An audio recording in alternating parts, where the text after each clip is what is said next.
Hi hello மக்களே, எல்லோரும் எப்படி இருக்கீங்க? நல்லா இருக்கீங்கன்னு நம்புகிறேன்.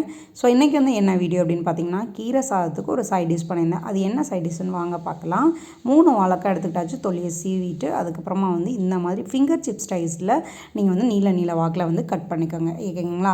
பனானாவில் ஒரு ஃபிங்கர் சிப்ஸ் எப்படின்னு செய்கிறதுன்னு பார்த்துடலாமா? அதுக்கு வந்து ஒரு சட்டியில் கொஞ்சம் தண்ணி எடுத்துகிட்டு அதில் 1 ஸ்பூன் ஆயில், தேவையான உப்பு போட்டுட்டு இந்த கட் பண்ண வாழைக்காயை உள்ள தூக்கி போட்டுருங்க. ஓகேங்களா? அவங்க அப்படியே மலன்னு கொதிச்சு வரணும். வர்றப்ப வடிதட்டில் தூக்கி கொட்டிடுங்க. நல்லா தண்ணி உடஞ்சோடனே ஒரு சட்டிக்கு மாற்றிட்டு ஒரு பிஞ்சளவுக்கு மஞ்சத்தூள், 1 ஸ்பூன் காரத்தூள், தேவையான அளவு உப்பு, 2 ஸ்பூன் ரவை, 2 ஸ்பூன் மைதா மாவு இல்லைனா அரிசி மாவு சேர்த்துக்கலாம், 1 ஸ்பூன் பெருங்காயத்தூள், ஃப்ளேவருக்காக சிக்கன் பொடி ஆப்ஷனல் தான். இதை நல்லா கலந்துருங்க.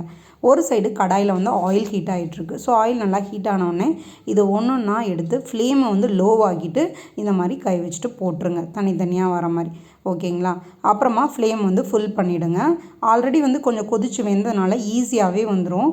பபுள்ஸ் எல்லாம் அடங்கினோடனே எடுத்தீங்க அப்படின்னா சுவையான டேஸ்டான வாழைக்காய் ஃப்ரைஸ் வந்து ரெடி ஆயிரும். சாம்பார் சாதம், ரச சாதம் எல்லாத்துக்கும் நீங்கள் சாப்பிட்லாம். Tata, bye bye.